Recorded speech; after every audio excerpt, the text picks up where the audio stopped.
Radio Educación presenta Diabetes y yo. Sondeos, reportajes, tips, cápsulas de salud y mucho más. Propuestas para lograr una mejor calidad de vida. Diabetes y yo.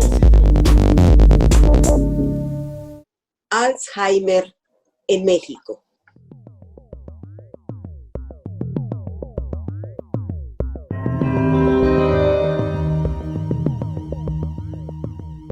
Amigas, amigos, muchísimas gracias como siempre en poder permitirnos llegar hasta ustedes en este programa Diabetes y yo, propuestas que puedan mejorar nuestra calidad de vida.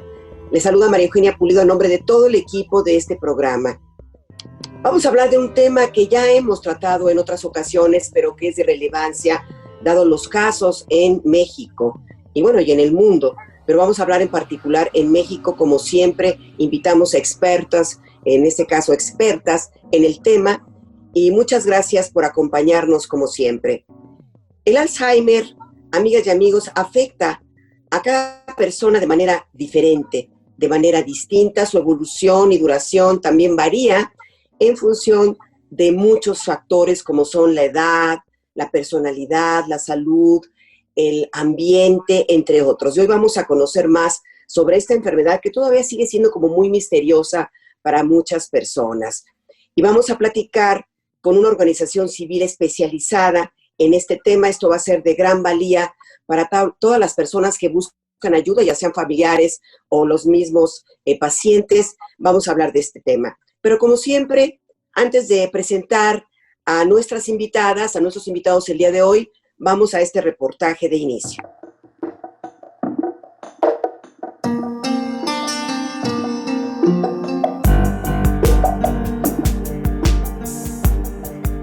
La Asociación Alzheimer México, IAP, nos ofrece 10 recomendaciones cuando se vive con esta enfermedad. 1. Es importante informarse sobre Alzheimer y sobre lo que se puede esperar. 2. Debe brindarse un tiempo suficiente para aceptar el diagnóstico y asesorarse con un experto. 3. Planifique su futuro. Esto ayudará en la toma de decisiones para usted y para sus familiares. 4. Aprenda de otras personas. Los grupos de apoyo son una opción de una red sólida. 5. Reúna un equipo de cuidado integrado por familiares y amigos para crear esta red de ayuda. 6. Ocúpese de su salud física y emocional.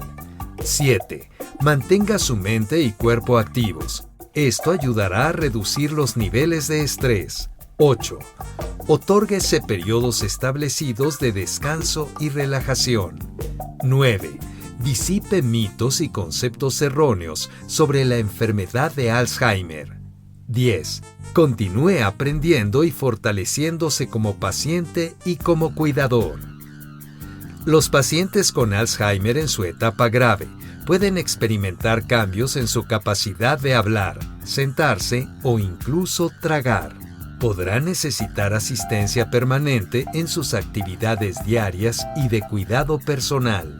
Los pacientes con Alzheimer podrán perder la noción de experiencias recientes y los hechos que los rodean, además de que tienen dificultad para comunicarse. Por otra parte, la Asociación Alzheimer México, IAP, ofrece los siguientes consejos para los familiares o cuidadores. Es importante tener paciencia y respetar los tiempos de respuesta del paciente con Alzheimer.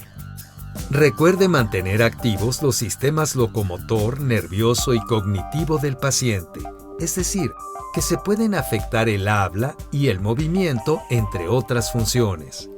Evite discutir o regañar al paciente con Alzheimer. Mantenga contacto con los médicos y siga sus recomendaciones. Resuelva dudas en las consultas y formule planes de acción. Puede encontrar más información sobre Alzheimer en el espacio de Facebook de la Asociación alzheimermexico.org.mx y en su página de internet. Quédese con nosotros para escuchar la entrevista de esta tarde con expertas en Alzheimer.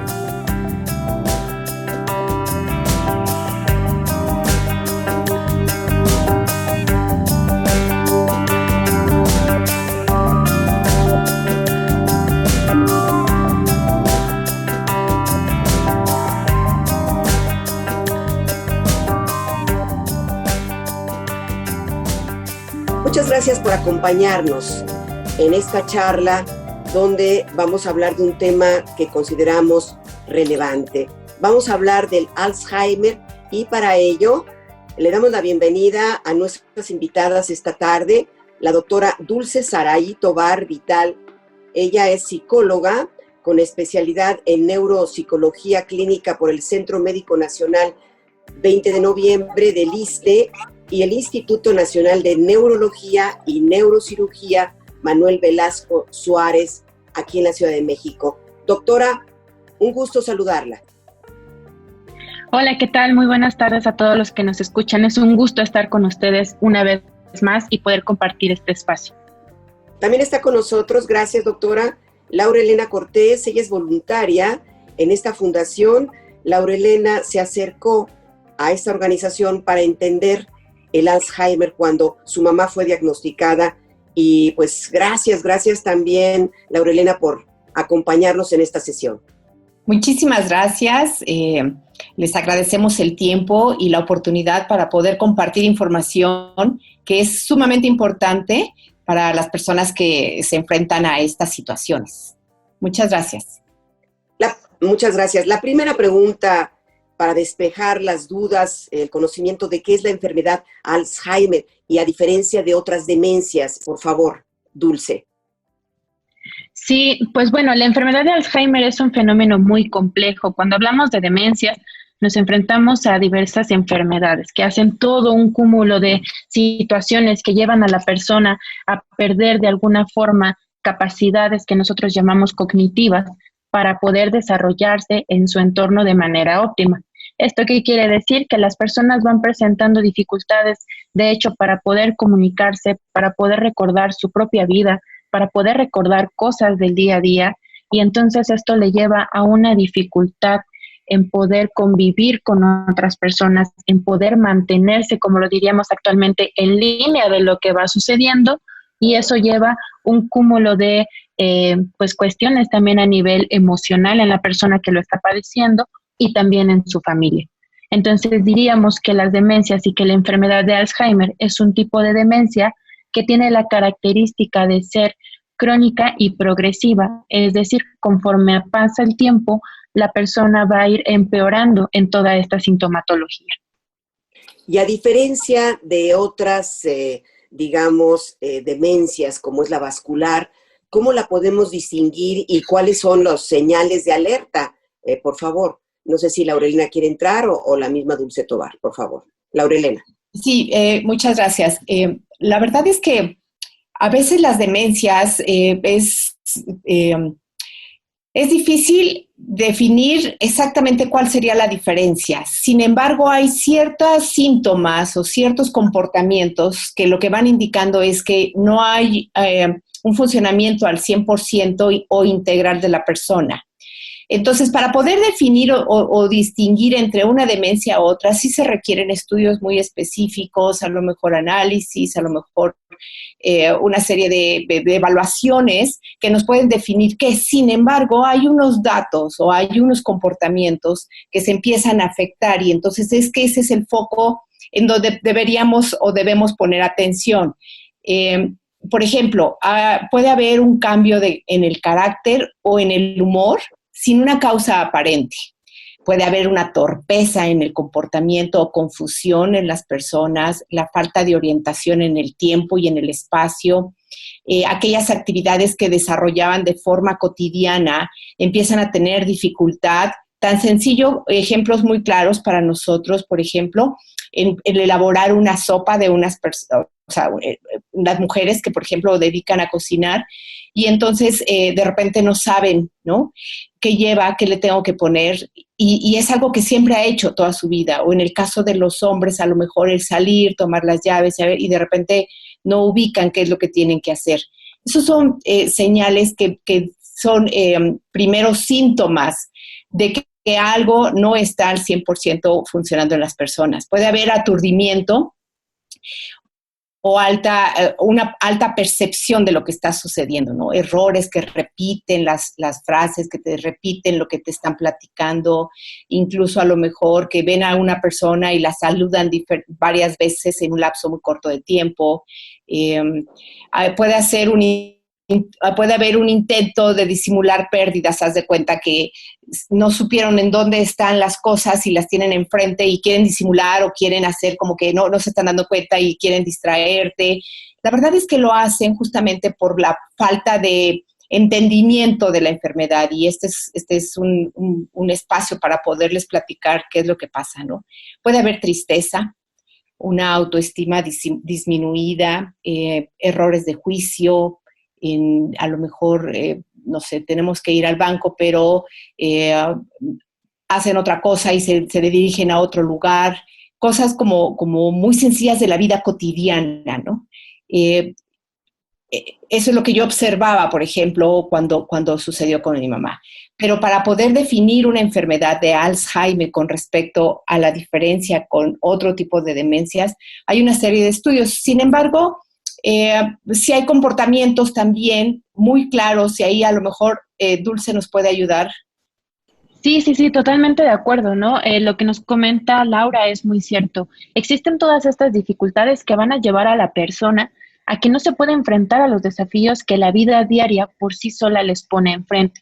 Entonces, tras esta falta de memoria, de poder recordar las cosas que van sucediendo, la toma de decisiones de forma errónea, el poder perder la capacidad de nombrar las cosas por el nombre que estamos teniendo. Por ejemplo, de repente todas las cosas se vuelven esto o aquello, cuando estas cosas puede ser claramente el vaso de agua, el control de la televisión, la puerta, ¿no? Entonces, todo este tipo de información la persona lo va perdiendo, pierde esa capacidad de poder comunicarse. Por ende, entonces también tiene dificultades para poder comunicar lo que a ella le está sucediendo, lo que ella está viviendo. Y aquí es donde a veces también ingresa, conforme el avance de la propia enfermedad, las diferentes etapas, que claramente todo esto va progresando. Pero si nos vamos a las primeras señales, que era lo que nos comentaba Laura, también hay algo muy, muy diverso que nos habla, y que tenemos que seguir creando conciencia sobre que hay cosas normales y como parte del envejecimiento, que no todo lo que nos pasa, que no todos los olvidos son el símil de demencia tipo Alzheimer, ¿no? Todos tenemos derecho a tener un olvido de vez en cuando, a que se me olviden dónde dejo las llaves de vez en cuando. Pero cuando estos olvidos comienzan a ser repetitivos, comienzan a ser constantes, comienzan a aumentar en gravedad y me empiezan a dificultar el incorporarme en mis actividades de la vida diaria, es cuando es un signo de alerta. Es cuando ya tenemos que volver a ver que algo está sucediendo con esa persona. Y como bien decía Laura, hay una serie de estudios que nos ayudan a diferenciar entre una enfermedad tipo Alzheimer, entre una demencia vascular, entre una demencia frontotemporal. ¿Por qué? Porque la parte clínica es muy importante cuando se hacen los diagnósticos en estos tipos de demencia. Entonces, como cualquier otro abordaje médico, se tiene que iniciar de la parte general, es decir, con estudios de sangre, con estudios generales, para saber si otra enfermedad no es la que me está explicando ese deterioro cognitivo. Cuando nosotros vamos acotando esa enfermedad, ya podemos ser más precisos en el diagnóstico. Digamos, llegado a un punto muy importante. ¿Cómo puedo yo saber si mi familiar o yo misma o una persona cercana realmente es Alzheimer? Desde los primerísimos estudios, ¿qué son necesarios? Porque también creo que por ahí se recomienda hacer un estudio del cerebro, en fin. ¿Cuáles son los primeros estudios y los segundos o terceros que se tienen que hacer por orden? Los estudios que debieran hacerse para este tipo de detección primaria puede ser con el geriatra, ¿no? Que es quien atiende a personas ya mayores, que es en donde la mayoría de la enfermedad se va desarrollando con mayor incidencia. El geriatra hace una serie de estudios, incluso en el consultorio, una serie de pruebas unas pruebas, sobre todo, por ejemplo, hay una prueba que te hacen del reloj, en donde te ubican o te piden que te ubiques en la parte de temporalidad, respecto a un horario, respecto al el lugar físico en donde estás. Sin embargo, son pruebas muy sencillas que muchas veces las personas, con la misma ansiedad de que les están haciendo una evaluación, ponen más atención, y entonces son pruebas que a lo mejor no dan este resultado, ¿no? Ahora, ¿qué otro estudio es lo que también nos permite conocer qué es lo que está sucediendo? Los estudios de sangre. Hay una serie de factores de riesgo para desarrollar las demencias. Y entre estos factores de riesgo está la predisposición a otras enfermedades no transmisibles, como puede ser la diabetes, como puede ser la hipertensión, como pueden ser... no sé el nombre científico, pero es cuando tienes el colesterol alto, ¿no? Y cuando tienes esto de lipidemia, creo, ¿no?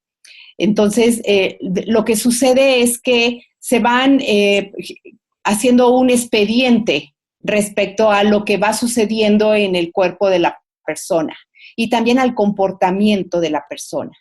Y ya, bueno, esa sería como la primera parte de identificar, oiga, pues me estoy dando cuenta que se me están olvidando las cosas. Y el primer filtro sería conocer cuál es el estado físico desde el punto de vista orgánico, qué es lo que tiene la persona. Y obviamente las pruebas que se hacen en el consultorio, ¿no? La segunda parte sería ya con un especialista. Y este especialista puede ser un neurólogo, quien entonces haría una evaluación. Pueden hacerse pruebas incluso de tomografía para ubicar justamente lo que decíamos, en dónde está el daño físico dentro del cerebro, que es lo que puede ayudarnos a definir ya qué tipo de demencia es, y clasificarla si es una demencia Alzheimer o es una demencia mixta o es una demencia frontotemporal. Pero inicialmente, con el médico de primer contacto, pues es esta inquietud que van teniendo las personas por que algo no está funcionando al 100%, ¿no? Y son pruebas... Ajá. Sí, pero no quedó como muy claro. En el primer estadio, que es, por ejemplo, lo que tú recomendaste de un examen de sangre, supongamos que en el examen de sangre sale diabetes, pero ¿eso qué me da? Desde el estudio de sangre, ¿hay alguna anomalía que me acerque a que puede ser Alzheimer? No quedó como muy claro, Laura. Ok. ¿Está por ahí Dulce? No, sí, todavía. Sí, aquí estoy, Laura. A ver. Sí, bueno, algo Dulce. muy importante que debemos Gracias. saber cuando hablamos de qué estudios me van a orillar y acercar justamente a este tipo de diagnósticos es de lo que veníamos hablando, ¿no? Un estudio general, por ejemplo, de sangre, si me arroja que tengo diabetes, si me arroja que tengo algún otro tipo de enfermedad, puede ser que esta enfermedad me esté dando señales que se parezcan a algún tipo de demencia. Claramente, por ejemplo, si hacemos un estudio de imagen de nuestro cerebro y aparece un tumor, puede dar toda la señal de que es una demencia. Pero si nosotros quitamos ese tumor, las señales de demencia desaparecen. Es lo que llamamos demencias reversibles, que se quitan tras encontrar la parte primaria que está provocando esa sintomatología. De lo que se trata con estos estudios para que nos acerquen a un diagnóstico es descartar cualquier otro tipo de enfermedad que nos pueda estar llevando claramente a un diagnóstico o a hacer un diagnóstico diferencial.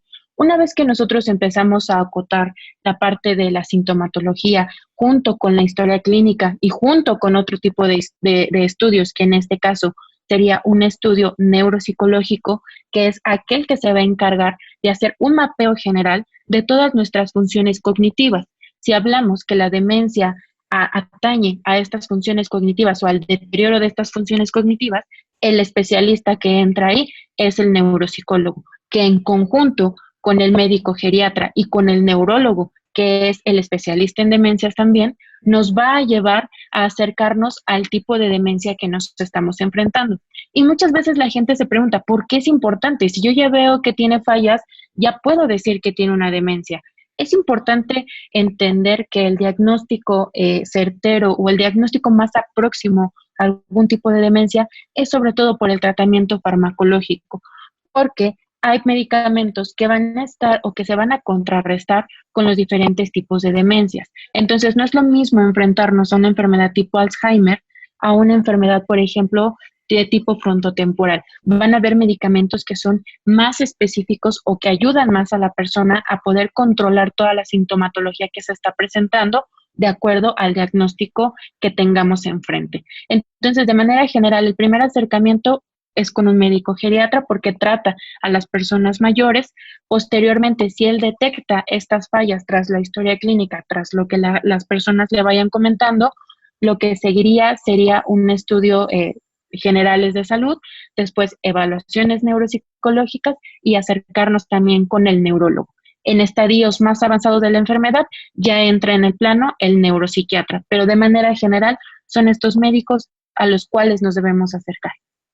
Muchas gracias. Bueno, pues es el momento, muy interesante la entrevista que estamos teniendo con nuestras invitadas, pero para continuar vamos a tener, si me permiten, nuestra cápsula que siempre también nos habla de salud y a continuación la vamos a tener. Y regresamos. Consejos de salud para una mejor calidad de vida.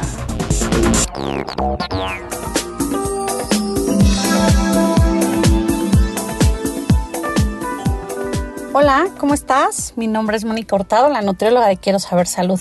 Este viernes te saludo con muchísimo gusto, espero que le estés pasando muy bien, que ya estés preparando la comida o al menos estés pensando qué vas a hacer de comer o qué van a comer en familia.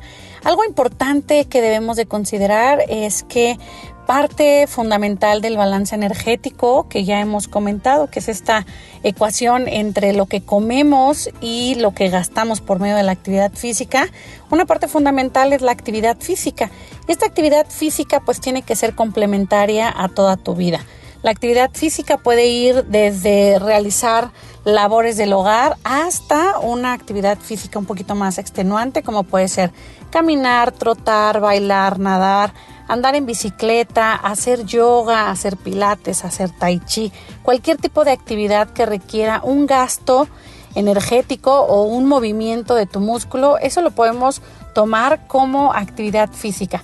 Esto evidentemente pues tiene que llevar un avance paulatino. Recuerda que si tú eres una persona que nunca ha realizado actividad física o ejercicio, tienes que empezar poco a poco. Es importante que no vayas de un día para otro queriendo correr sin antes caminar o trotar. Y es importante pues que vayas evaluando ciertas características en tu cuerpo. Hay que observar cómo incrementan las pulsaciones de tu corazón, eso lo puedes sentir.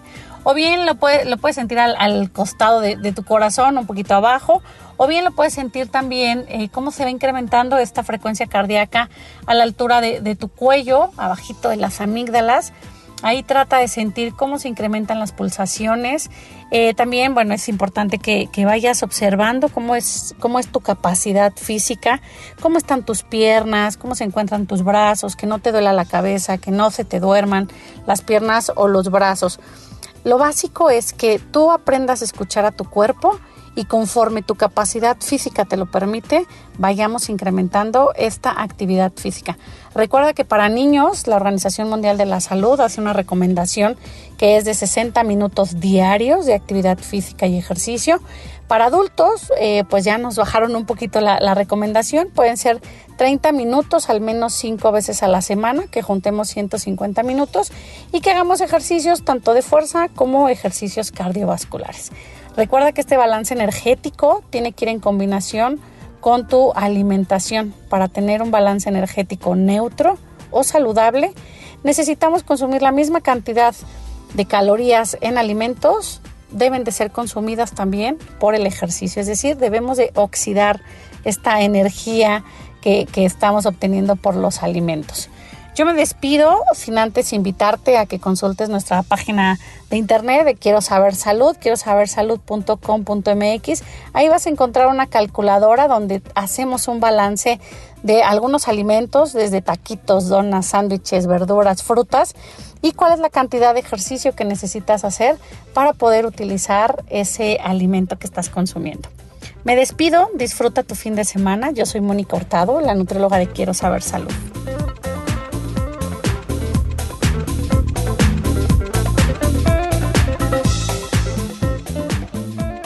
Nos da mucho gusto poder platicar con ustedes y poder presentarles un tema más, como es esta charla en la que estamos hablando del Alzheimer con nuestras dos invitadas, que en este caso son la doctora Dulce Saray Tovar Vital y también Laura Elena Cortés, voluntaria de la Fundación, y que pues nos están diciendo cosas muy importantes sobre esta enfermedad.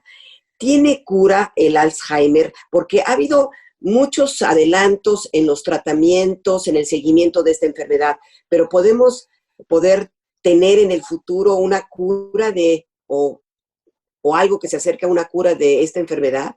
Por favor, Laura Elena. Sí, muchas gracias. La verdad es que es una gran bendición tener aquí a nuestra neuróloga, pero yo les doy desde el punto de vista del cuidador y además desde un poco de conocimiento, no tan especializado, pero sí de la vivencia con una persona con demencia. Fíjate que las demencias o el Alzheimer, que es el que más se conoce y por el que las personas identifican que está relacionado a la pérdida de memoria, pues es una enfermedad degenerativa, neurodegenerativa. Entonces, inicialmente la persona puede presentar estos signos de que algo no está funcionando y que tu vida diaria ya no está al 100%, pero esto es progresivo, porque al principio puedes a lo mejor seguir haciendo cosas con cuidado, apuntando, tomando notitas y todo cuando sabes que está algo mal. Pero eventualmente se va haciendo más progresivo el deterioro de las funcionalidades en general de la persona, y hasta este momento no hay una cura definitiva. Hay un tratamiento farmacológico y la que nosotros damos en la Fundación, un tratamiento que no es farmacológico, pero que sí incluye una serie de actividades que lo que permite a la persona es mantener por mayor tiempo sus capacidades y su independencia y su capacidad de poder seguir elaborando sus actividades diarias en la medida de lo posible y en la medida de que la enfermedad pues va avanzando y va teniendo un progreso natural. El año pasado, y bueno, no es el año pasado, pero fue como la gran noticia el año pasado, que ya había un medicamento para esto. Sin embargo, pues todavía no está al 100% probado, el acceso es muy, muy caro, todavía se tiene pues ciertas reservas. Y hasta el momento lo que sí podemos asegurar es que el tratamiento farmacológico combinado con el tratamiento no farmacológico, que son actividades como el ejercicio, como la buena alimentación, como la socialización, como el mantenerse con actividades motoras finas y gruesas, hace que la calidad de vida de las personas que tienen esta enfermedad se mantenga lo más posible y que pueda tener una vida lo más digna posible, ¿no? Muchas gracias. Podríamos hablar, psicóloga Dulce Tovar o también Laura Elena, de cuáles son las causas, o se podría hablar de algunos factores que pueden predisponer a una persona a presentar este padecimiento, no sé, con su historia clínica, con sus antecedentes familiares. Por favor.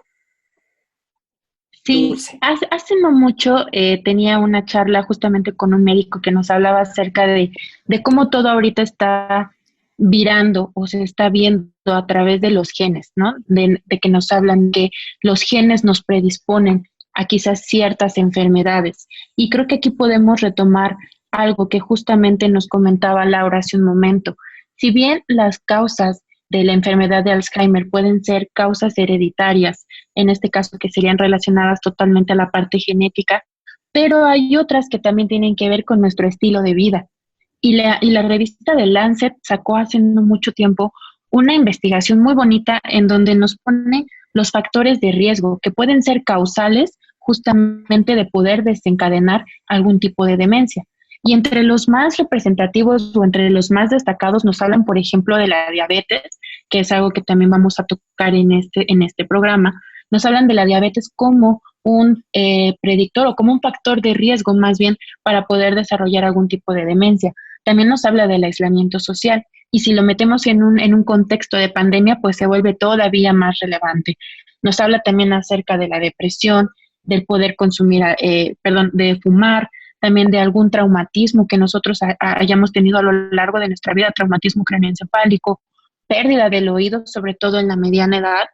Y también mete una parte acerca de la educación, que entre menos escolarización formal nosotros podamos tener, mayor aumenta en un 7% más o menos la probabilidad de que nosotros podamos desarrollar algún tipo de demencia. Entonces, si bien las causas pueden ser diversas, algo bueno de todo ello es que estas mismas causas también nosotros los podemos controlar.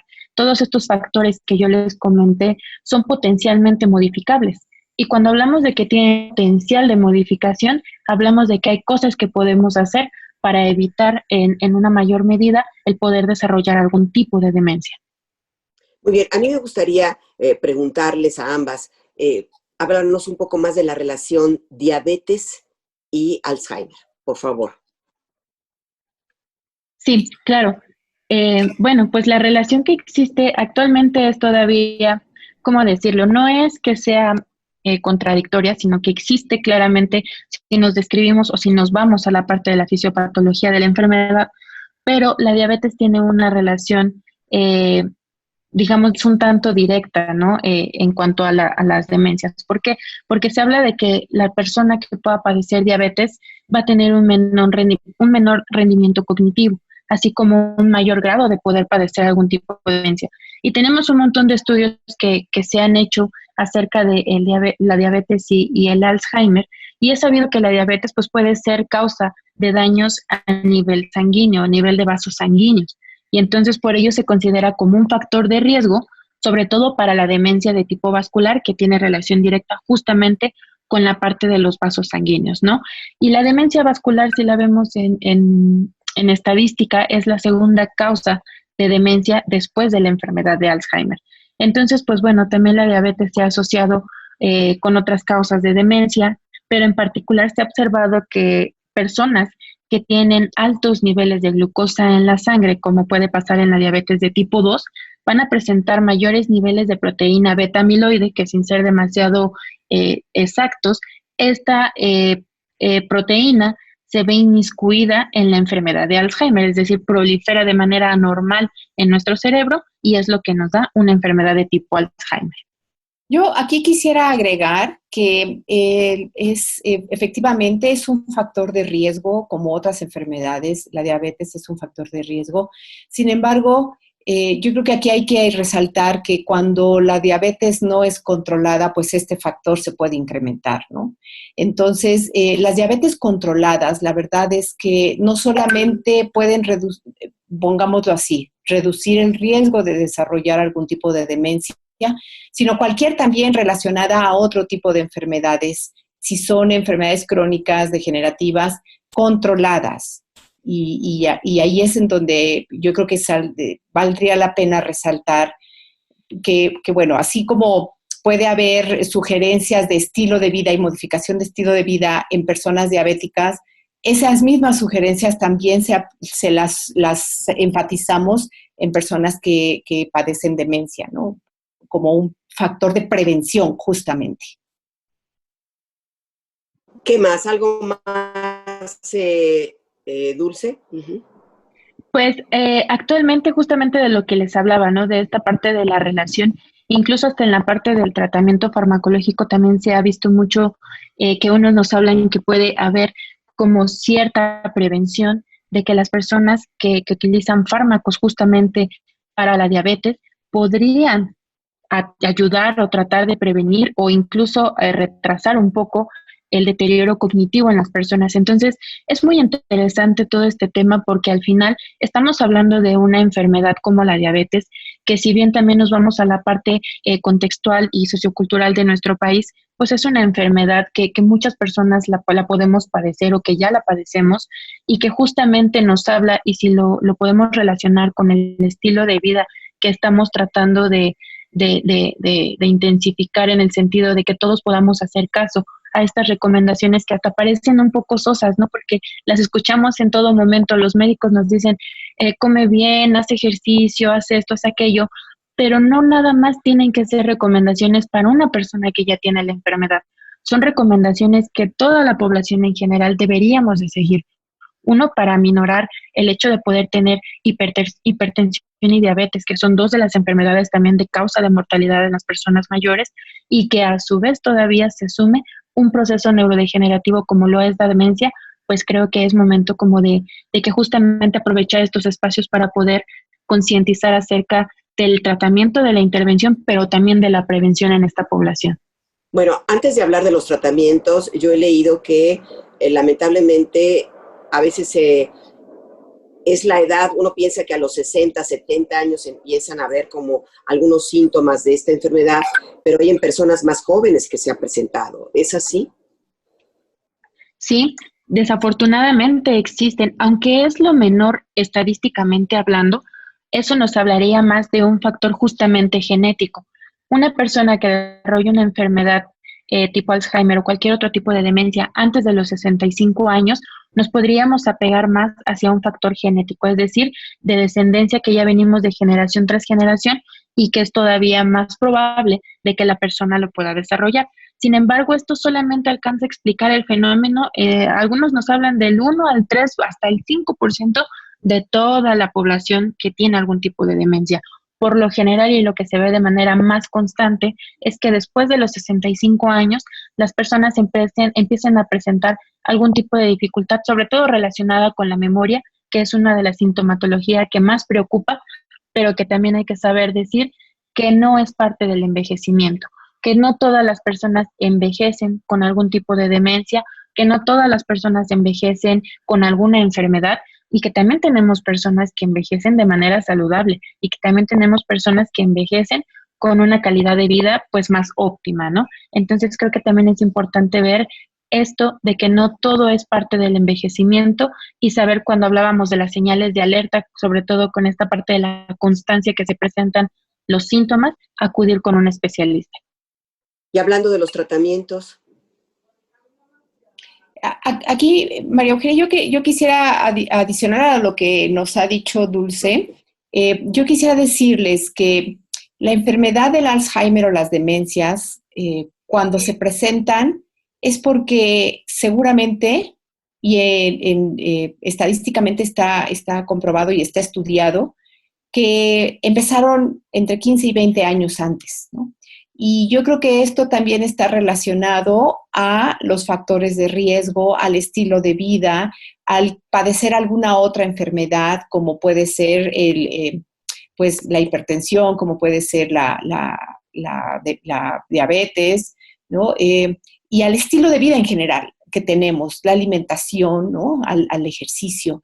¿Qué otros tratamientos? Pues yo creo que el mantenerse justamente en los niveles óptimos, en caso de una persona diabética, por ejemplo, con diabetes controlada, eso es una forma de prevención, ¿no? Esa es una forma de estar cuidándose a uno mismo. El tener un estilo de vida activo, con ejercicio dentro del diario, esa es una forma de estar cuidándose, justamente eso, 20 años antes o más, ¿no? Esta es quisiera ponerlo tal cual, esto es una cuestión de educación desde siempre, ¿no? Desde que estamos pequeños, el que tengamos una vida sana, una vida equilibrada en el sentido de la alimentación, del ejercicio, de la socialización, del estudio, y que estemos pues al pendiente de nuestras estudios que muchas veces los médicos nos mandan a hacer, ¿no?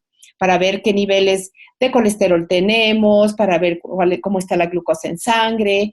La verdad es que todo esto nos ayuda a ser preventivos. No está nada dictado, pero bueno, esto es parte del trabajar por uno mismo y trabajar por esta prevención.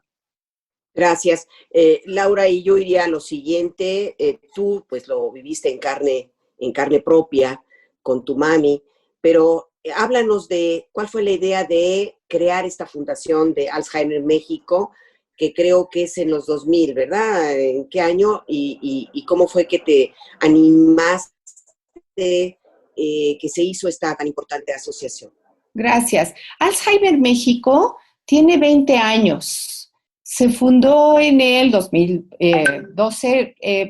Dulce, si me puedes ayudar a confirmar la fecha. pero Alzheimer es un centro de día en donde lo que hacemos es asistir a personas con demencia y también a sus familiares o a sus cuidadores. En realidad yo me acerqué a la fundación en el 2014, cuando mi mamá un día me dijo, oye, algo me pasa. Ella guardaba una serie de recuerditos y ya sabes, sus joyas, y siempre los tenía en un lugar, y de repente lo cambió de lugar y ya no se acordó, y entonces eso le llamó mucho la atención porque lo que ella guardó era muy importante para ella. Y entonces cuando ya no las encontró y lo buscó y deshizo los posibles lugares, se preocupó muchísimo. Y en ese entonces, pues la verdad es que no teníamos ninguna información al respecto porque no había antecedentes de la familia. Entonces fue desde cero, ¿no? ¿Qué sucede? Nuestra fundadora, Lilia Groves, ella, su hija es mamá de un compañero de escuela de uno de mis hijos. Y por eso es que un día en un chat de grupos de mamás de la escuela, dijeron, oigan, ¿alguien quiere trabajar en una fundación de Alzheimer? Y yo lo primero que hice fue levantar la mano justamente con la intención de conocer. Y en la fundación aprendí muchísimo y además vi la calidad del servicio y de la atención y el conocimiento y las capacidades técnicas que tienen para poder brindar atención a estas personas que sufren de demencia y también a los familiares o a los cuidadores, ¿no? Es un impacto muy grande el reconocer que algo va a pasar y que eventualmente poco a poco vas a ir perdiendo tu memoria y tus capacidades.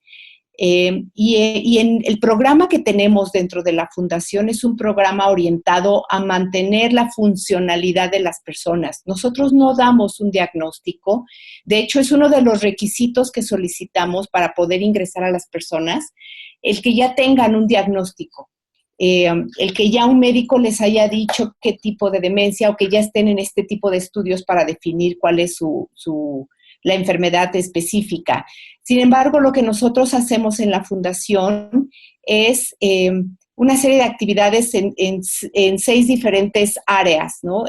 Que es terapia física, porque mantener la funcionalidad de las personas es muy importante. También tenemos un área de enfermería, porque se les está vigilando, porque justamente llegan personas que no solamente padecen de la demencia, sino también muchas pueden tener otras enfermedades como diabetes o como hipertensión. Y entonces la vigilancia que nosotros tenemos es una vigilancia con enfermeras y les estamos evaluando. Hay un área de nutrición en donde justamente cuidamos la alimentación de acuerdo al perfil de las personas que llegan. Hay personas que no pueden comer todos los alimentos por otras enfermedades que también son colaterales y justamente el área de nutrición dentro de la institución nos da un apoyo enorme para justamente mantenerlos, ¿no? Tenemos un área de neuropsicología para poder que nos ayuda a diseñar actividades que les permita a ellos mantener por más tiempo sus capacidades cognitivas. Actividades como el armado de rompecabezas, como el cantar, como el jugar con pelota para mantener una armonía física. También tenemos un área de psicología, que es en donde se apoya a los cuidadores o a los familiares respecto a lo que se están enfrentando y también se les orienta. Ahora, todas estas actividades, afortunadamente ahora también las tenemos en línea, porque a raíz de la pandemia el centro de día se cerró y lo que hicimos fue dar este apoyo, como muchos lo hicimos en la pandemia, en línea y la verdad es que es todo un éxito porque muchas de las personas que no se pueden trasladar o con este temor de contagio pueden recibir toda esta atención vía por la computadora y la verdad es que les ha funcionado muchísimo, ¿no? Y eso quisiéramos mencionarlo. Hay un evento que también para nosotros es importante comentarlo aquí.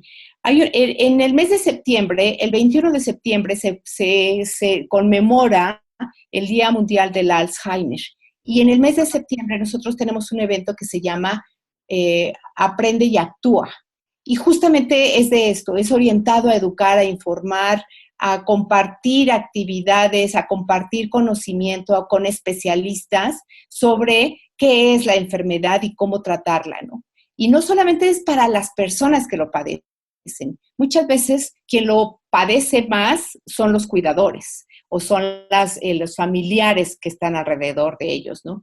Y verdaderamente yo como familiar, como hija de una persona que desarrolló una demencia, pues es complejo primero aceptarlo y después comunicarlo a los demás familiares y también informarles a qué se van a enfrentar y a qué nos enfrentaremos y cómo atenderlo, ¿no?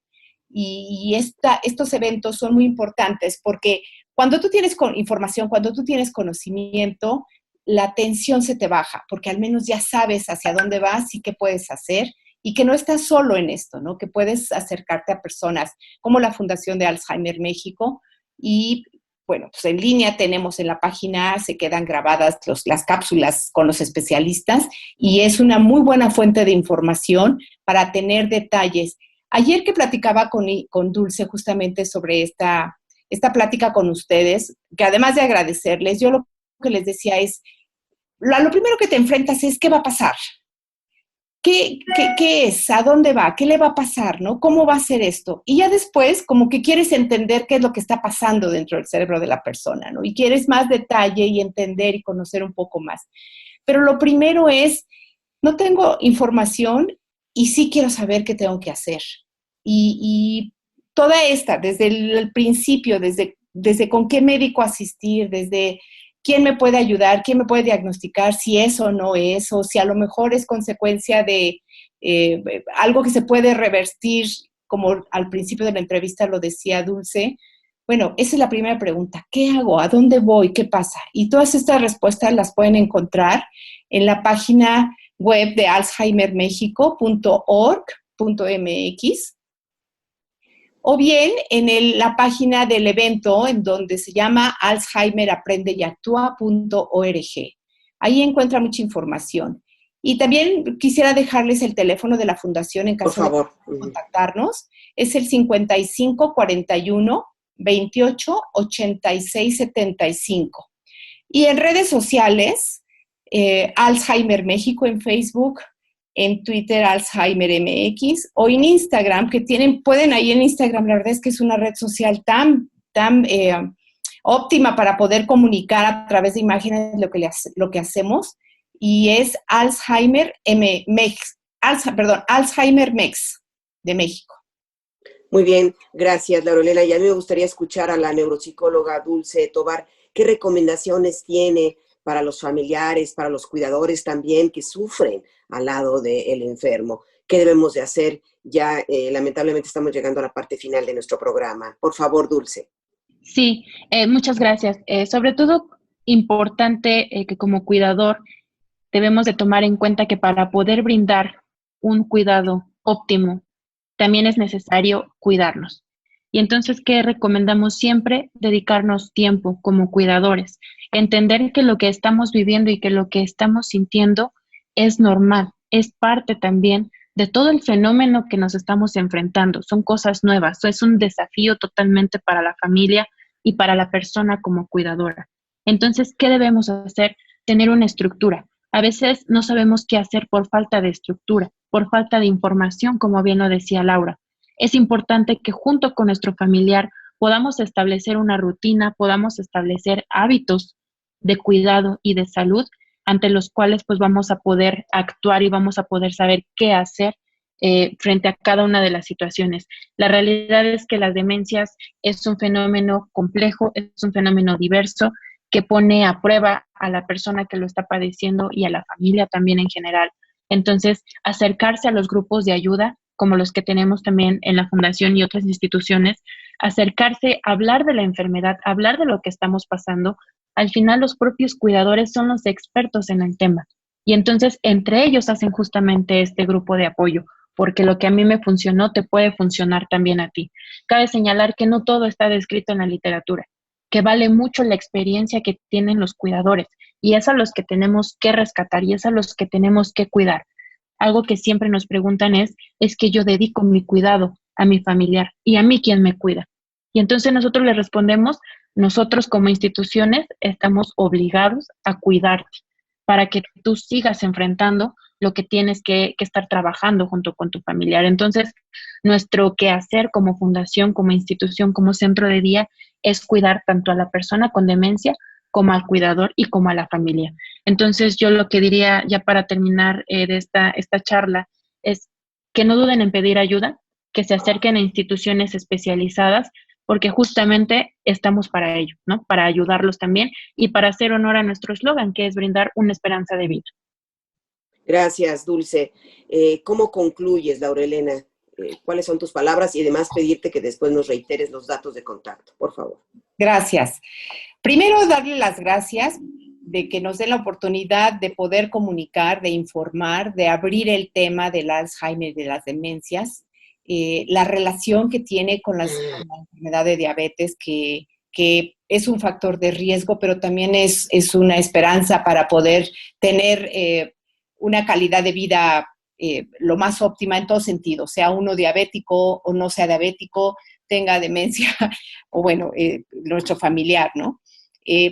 La verdad es que yo sí les puedo decir que conforme más me informaba de la enfermedad, más tranquila me sentía. En cuanto más conocía de qué era lo que estaba sucediendo, a qué me iba a enfrentar, qué eran los posibles retos, me sentía más tranquila y me sentía con más capacidades de poder asistir a mi mamá, ¿no? Y bueno, pues es un reto con la familia, definitivamente. Muchas veces empieza el asunto de negar la enfermedad y después la falta de información. Eso también es un reto a cubrir, pero para eso estamos. Instituciones como nosotros, el Centro de Día Alzheimer México, somos un centro de día en donde ayudamos y asistimos a las personas con demencia de lunes a viernes en un horario de 8 de la mañana a 5 de la tarde. Y también tenemos, como dice Dulce, tenemos sesiones de grupos de apoyo o sesiones uno a uno con psicólogos especialistas para apoyar a las familias o a los cuidadores, sobre todo este reto al que se enfrentan con algún familiar con demencia. Nuevamente les doy los datos. La página web es alzheimermexico.org.mx. Y de la otra página en donde pueden encontrar mucha información valiosísima, se llama alzheimeraprendeYactúa.org. Y los teléfonos de la fundación, 5541-288675. Síganos también en Instagram, en AlzheimerMex. Ahí pueden contactarnos también a través de las redes sociales. Y pues bueno, dejamos aquí con todo cariño esta información y con la idea de poder compartir y dejarles un poco de tranquilidad a que esto no es una enfermedad fatalista y que hay alguien que los puede apoyar y los puede orientar en cómo llevar una vida con la mejor calidad que se pueda. Laura, también están en Facebook, ¿verdad? Porque me pone sí. Gisela que también ofrecen recomendaciones para disminuir el estrés en los pacientes. Ajá. Está en Facebook, Alzheimer México.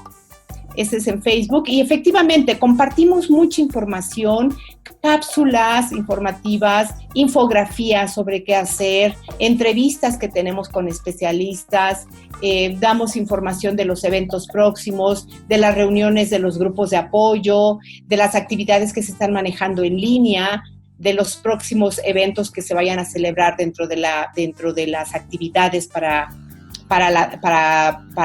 las personas con demencia y sus familiares. La verdad es que pueden seguirnos a través de las redes y llamarnos cuando necesiten o seguirnos en las páginas. Muchas gracias. Pues muchas gracias a ustedes. Agradecemos la presencia de nuestras invitadas esta tarde, la neuropsicóloga Dulce Saraí Tobar Vital, gerente de operaciones, y Laura Elena Cortés, voluntaria integrante de este patronato de la Fundación Alzheimer México. Gracias por acompañarnos y podemos estar en contacto con ustedes. Muchas gracias. Gracias, psicóloga. Gracias. Y estaremos en contacto. Y queremos agradecer siempre a nuestros queridísimos radioescuchas por acompañarnos en esta emisión del programa Diabetes y Yo, propuestas para mejorar nuestra calidad de vida. Todo el equipo les agradece su atención. Mario Ledesma, Oscar Guerra, Nacho Casas, Brisa Sánchez, Gisela Ayala y María Eugenia Pulido. Muy buenas tardes. Radio Educación presentó Diabetes y yo. Sondeos, reportajes, tips, cápsulas de salud y mucho más. Propuestas para lograr una mejor calidad de vida. Diabetes y yo.